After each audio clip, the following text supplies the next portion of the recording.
Alors Gaëlle, depuis son lancement en 2018, la fresque du climat dont je parlais en introduction est devenue un outil de référence. Plus d'1 million de personnes dans le monde ont déjà été sensibilisées aux enjeux climatiques via cet atelier.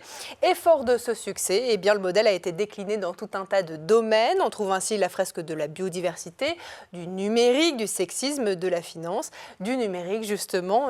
D'abord, c'est quoi une fresque, Gaëlle ? Oui, bonjour à toutes et à toutes. Je vais peut-être commencer effectivement par expliquer ce qu'est une fresque, parce que ça ne parle pas forcément à tout le monde. Une fresque, c'est quoi?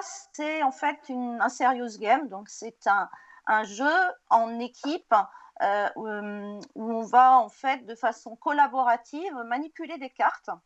Donc, c'est des fresques et des activités qu'on va faire principalement en présentiel pour qu'il y ait un vrai travail en équipe et un vrai échange. On peut bien sûr le faire aussi en visio pour pouvoir faciliter quand on n'est pas près d'un lieu où il y a une activité en présentiel, mais c'est vraiment une activité ludique en équipe pour manipuler des cartes et pour faire comprendre en fait des concepts, des notions et leurs relations, en général toujours en lien avec un impact environnemental ou sociétal. Vous avez déjà cité un certain nombre de fresques, il y en a plus d'une soixantaine effectivement aujourd'hui.